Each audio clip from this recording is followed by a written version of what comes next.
Okay, so this could possibly be our last video. Um, Hopefully it'll be our last video. But this is a help video to go along with your very last assignment, which is actually going back to that review packet that I gave you guys at the very beginning of the quarter when we first started this whole thing.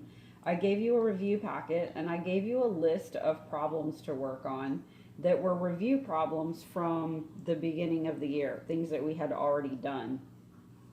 But there were some problems that we had to skip at the time because we hadn't got to them. And so I didn't ask you to do them at the time because we hadn't covered that material. But since then, we have talked about chapter 6, about logarithms and common logs and natural logs. We've talked about chapters 8 and 9, which were all about probability and data analysis and statistics. So there's a lot of questions that we've talked about that you can now answer that you weren't able to answer when we did that review packet. So what I did was I went back and I picked out a set of problems that I felt like I didn't ask you to do before because I knew you wouldn't be able to, but I felt like maybe now you should be able to do these problems that I've given you. Now, however, the first problem I gave you to do was number 50, and if you look at number 50, it asks you to graph a logarithmic equation. And if you look back at all the lessons on logarithms that I've given you, there have only been 2, and none of them have said anything or mentioned anything about graphing a logarithmic equation. So you may have looked at that first question and said, we don't know how to do this. We never learned how to do this. And you're right, I never actually taught this to you. However, what you can do is use what you know. Use what you know about graphing, use what you know about logarithms to graph this equation. Now, there's a couple things that you should notice about it right away. First of all, notice that your log has a base of 8. And you know that your calculator will only do a log base 10 and a log base e. So this is not something that we can't just punch a log base 8 into our calculator. So that is going to be a little bit of an issue. We're going to have to do something about that. Another thing that you should remember about graphing is remember that, and I know I've said this a lot of times throughout the year, I've said if you don't know what the graph of something looks like, or if you don't know how to graph something, you can always go back to your good old XY chart, right? This T chart with the X and Y values, and you pick values for X and you plug them in, and then you get the matching Y's, and it gives you a set of points that you can then plot and graph your graph that way. That method, this is probably the first graphing method that you ever learned way back in Algebra 1. There's a reason why. And the reason why you learned this graphing method first is because it's tried and true. It'll work every single time for any kind of equation, for any kind of graph. So if all else fails, if you don't know how to graph something, go back to this idea, this X and Y chart, where you just can pick values, plug them in, find the other one. You got a set of points. All you have to do is plot and draw a line through your points. So we probably are going to utilize this strategy today, okay? However, if we try to just start picking X values, let's say we just pick an X value to plug into our chart here. Let's say I just pick 1. X is 1. And I try to plug that into this equation to find the Y. You should notice right away there's going to be a problem here, right? Because this is going to be y equals the log base 8 of 1, because if I let x be 1, it becomes y equals the log base 8 of 1. The problem with this is that we don't know what the log base 8 of 1 is. Our calculator only does a log base 10 and e, so I can't punch it into my calculator. And if I try to do something like this by hand, it's going to be very difficult. You can't really find an exact value for this by hand, okay? So we need another method. We need another strategy.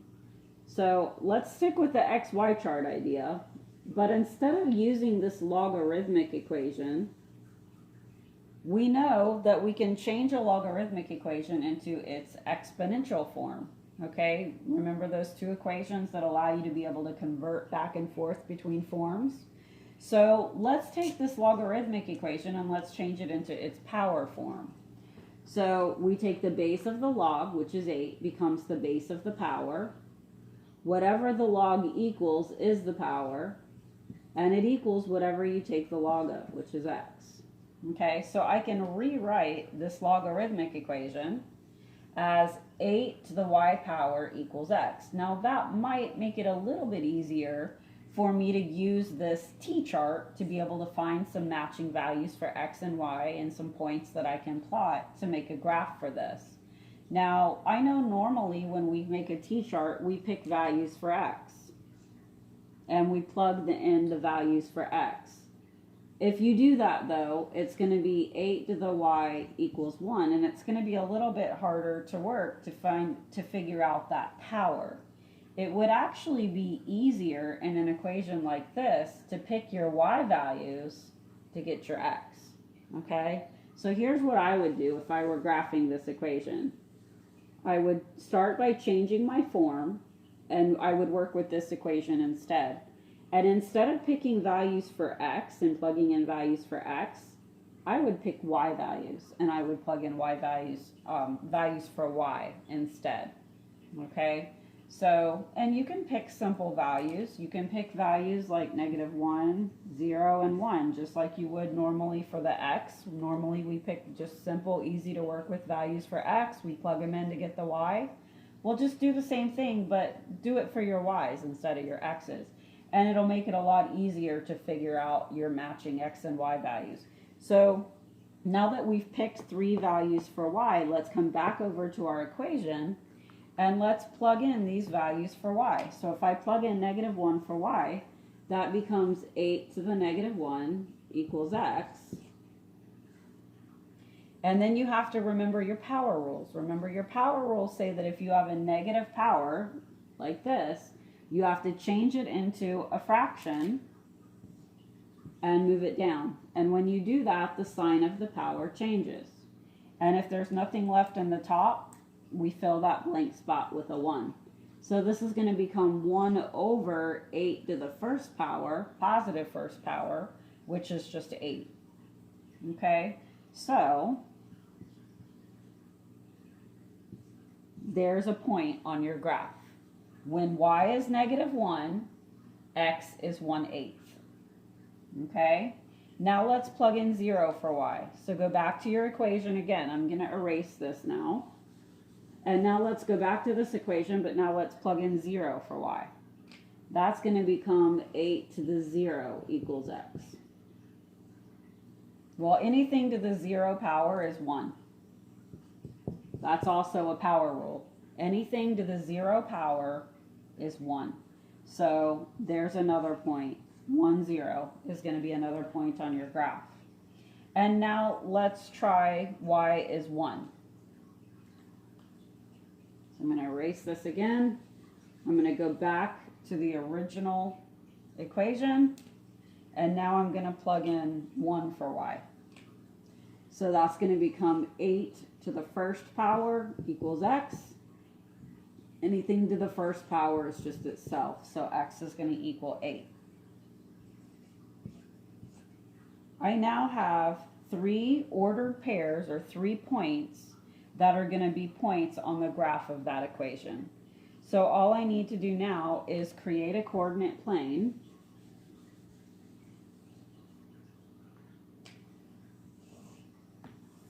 And plot these points on your coordinate plane. Okay?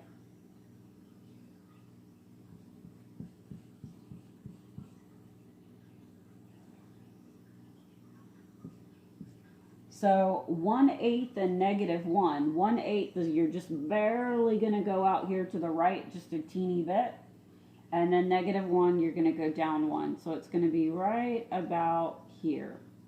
I went just barely over 1/8. And then I went down 1. Okay, 1, 0, I'm going to go over 1 and I'm not going to go up or down at all.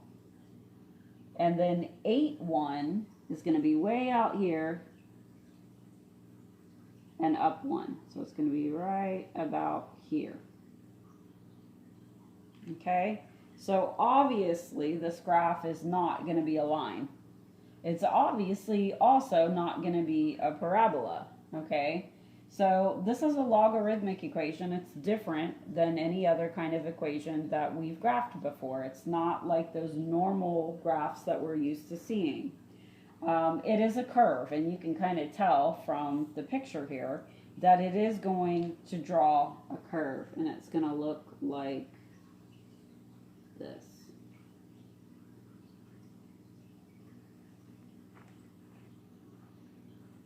Okay, so 3 points doesn't really give you enough information to do a super accurate graph, but it is enough information to at least be able to come up with an idea of what that graph is going to look like. Okay, so this is kind of, it's a sketch, but it gives me an idea. And remember, this question is a multiple choice question, so that will also help. You should be able to kind of be able to use process of elimination to figure out which one it's going to be. Let's look at the second part to this question. The second part says graph this logarithmic equation, which we just did, and its inverse. Okay, so you got to go back to chapter 5 on this. If you think back, the very last test that you took before we went on spring break, it was the last one we took at school, we talked about functions and their inverses and how to find their inverses, and we talked about how the graph of an inverse function is a reflection over the line y equals x. It's a reflection over the line y equals x. Well, the line y equals x looks like this right here. This is the line y equals x. So if you wanted to find the graph of the inverse of this function, what you would have to do is you would have to take this curve and you would have to reflect it or flip it over this line. Okay? So it's going to flip up this way. This line is going to flip up this way. So you don't really have to graph this inverse to figure out the answer. It's a multiple choice question. So once you've graphed the original function and you know that it's going to be, the inverse is going to be a reflection over this line, you can kind of look at your choices now and you should be able to kind of figure out what that answer is going to be. Okay, so use process of elimination, see if you can figure out which one it should be, and I'm going to let you guys finish that problem. So I get that you may have been a little confused by 50 because we didn't talk about graphing, but we have now talked about graphing. Okay, I've showed you how to do it. This is how you're going to do it. And now just finish the problem. Let me just mention, just give you a couple little helpful hints on a couple of the others. I'm not going to do any of the others because I really feel like you should be able to do the rest on your own. But I will give you just a few helpful hints really quick. 51, 52, and 53 are all solving logarithmic or exponential equations. Okay, that is 6.3 part 2. I did a help video on the homework assignment on that, which should help you. Just remember, isolate your log or your power first. So for example, if you look at number 53, notice that number 53 has a 6 multiplied onto the front of that e to the 4x, and it has a 2 subtracted onto the end of it. You've got to isolate that e to the 4x part first before you change its form. So move the minus 2 over by adding 2 to both sides. Move the 6 over by dividing it out on both sides. Isolate your e to the 4x. Get it by itself. And then once you get the power part by itself, then you're going to change its form and then solve that resulting equation. Okay? I believe the other two, 51 and 52, are already isolated. You already have the powers isolated in those two problems, so there's nothing to move over first. But 53 is a little bit trickier because you have some things that have to be moved over before you can change its form. Okay, let me just look through the other ones that you had to do. Okay, if you flip to the back, 55 to 59 kind of go from chapter 6 to chapters 8 and 9. These are your questions on probability and data analysis and things like that. 55 and 56 are both conditional probability questions. Okay, notice that they both say find something given that something else is happening. That's a condition. That's your condition. So for 55 and 56, you need to go back to your notes in your lesson on conditional probability. If you have forgotten how to do it, you can go back to my lesson video. You can watch it again if you need to, or look at the notes again if you need to. But those are conditional probability questions. And then 57, 58, and 59 are your data analysis questions. Those are all, I think those all have to do with normal distributions. So remember to do, if something is normally distributed, you have to create a number line, the mean is in the middle, and then the standard deviations go out from there. And don't forget that you have set percentages that are all within a certain number of standard deviations from your mean. Those percentages stay the same every time in a normal distribution. So you may also need to go back and look at your notes from that section on normal distributions. Maybe watch the lesson video if you need to. But those are normal distribution questions. So you're going to be using those percentages and creating number lines and things like that for that one. 59 is a bit tricky. It's probably the trickiest one other than maybe this graphing one. But I'll give you a hint on number 59. It might help to set up a proportion for 59. Okay, so set up your number line, find your percentages and all of that, and then it might be helpful to set up a proportion. Okay.